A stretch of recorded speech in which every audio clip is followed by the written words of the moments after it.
topar bu videoları ve paylaşımlarını silmişlerdir. Söyle. 365 kilometre karelik Gazze'de bombalanmayan hiçbir yer kalmadı. Sivil binalar bombalanıyor. Hastaneler bombalanıyor. İbadethaneler bombalanıyor. Çocuklar öldürülüyor. Kadınlar öldürülüyor.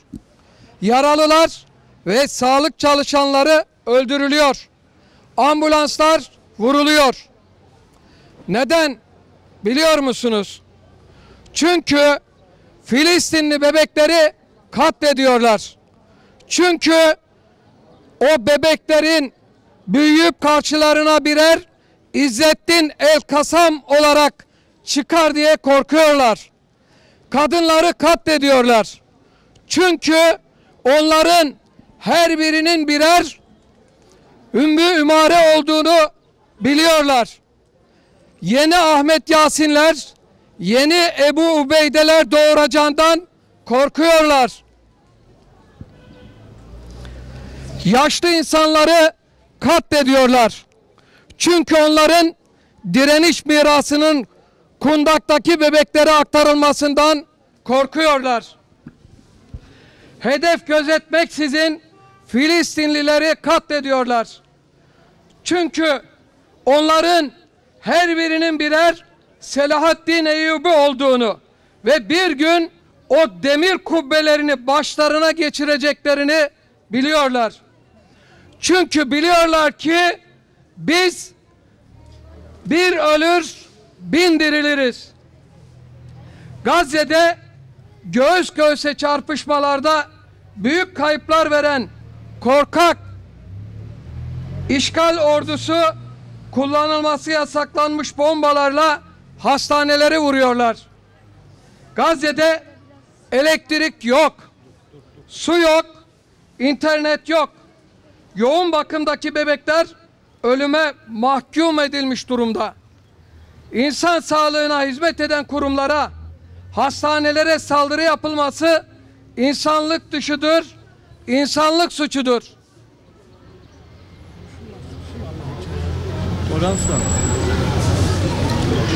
Değerli basın mensupları, kıymetli Adanalılar, Siyonizm aşığı, emperyalist batılı devletler Kudüs'ün kalbine adeta kanlı bir hançer gibi sapladıkları İsrail'in bütün kural tanımaz vahşetine kör, sağır ve dilsiz değiller. Bilakis bütün zulümleri görüyorlar, bütün katliamları biliyorlar ve bu vahşete destek de veriyorlar. Bugün Gazze'de 21. yüzyılın en büyük soykırımlarından birisinin gerçekleştirilmesine destek veriyorlar. Dünyanın en büyük açık hava hapishanelerini kurdular. Sesini çıkaranı vurdular. Her metrekaresinde Müslümanın ahı, mazlumların kanı olan Gazze'de ölen sadece masum siviller değil, Gazze'de insanlık ölüyor. Savaşlar dahil her dönemde hastaneler saldırılmayan en korunaklı alanlar olarak kabul görmüştür. Hatırlayın, Filistin Sağlık Bakanı kan revan içindeki cesetlerin ortasında basın açıklaması yaptı. İnsanı yaşatmak için çaba gösteren sağlık çalışanının canına kastetmek, insanlığı öldürmektir. Vicdanlara savaş açmaktır. İnsan sağlığına hizmet eden kurumların hangi şartlarda, hangi gerekçeyle olursa olsun saldırıya maruz kalması kabul edilemez. Kıymetli Adanalılar, değerli basın mensupları, başta söylediğimiz gibi her şey gelip geçer, geriye sadece tavrımız kalır. Tavrımız bellidir. Bizler peygamberlerimizin bize miras olan Kudüs'ün özgürlüğünden yanayız. Bizler Mescid-i Aksa'nın bir barış yurdu olarak kalmasından yanayız. Bizler nehirden denize kadar bağımsız bir Filistin devletinden yanayız. Filistin'i işgal eden, on binlerce kişiyi katleden, milyonlarca kişiyi sürgün eden, Mescid-i Aksa'ya defalarca ve alçakça saldırılar düzenleyen o kişiler bilmeli ki Filistin halkının işgal güçlerinin katliam ve soykırımlarına karşı kendilerini savunma hakkı meşrudur ve sorgulanamaz. Saygıdeğer Hazirun, insanlığa karşı en büyük suçu işleyen, Gazze'de soykırım uygulayan, Siyonist İsrail'i protesto eden bebek katili Netanyahu'nun ülkemize yönelik sözleri büyük bir hezeyanın da dışa vurumudur. İsrail işgal rejimi dünya barışı için en büyük tehdittir. İsrail insan haklarının bittiği yerdir. Hiçbir zulüm ilelebet payidar kalamaz. Şunu biliyoruz ki bu zulümler de bir gün bitecek ve işgal tarihin çöplüğünde yerini alacaktır. Bombalar altında bile Filistin vatanımız, hiçbir yere gitmiyoruz diyen yiğitler, 2 çocuğum var, ikisi de Aksa'ya feda olsun diyen kadınlar, boyunlarında yıkılmış evlerinin anahtarını taşıyan yaşlılar bu zulmün sonunu getirecektir.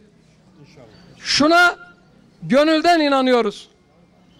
Dünyanın sabır taşları çatlayacak ve zulmün defteri bir gün bir dürülecek.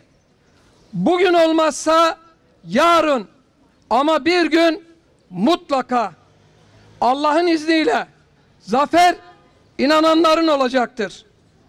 Bu duygu ve düşüncelerle tüm dünya milletlerini zulme karşı çıkmaya ve mazlum Filistin halkının yanında durmaya çağırıyor. Tüm katılımcılara teşekkür ediyor, saygılar sunuyorum.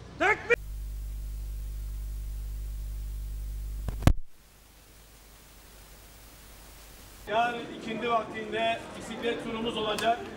Hepinizi davet ediyoruz. Allah-u Teala ayrınızı kabul etsin. Ben harika adam bir şey söylemem. Bunu önemsediğim için basın açıklaması bitti.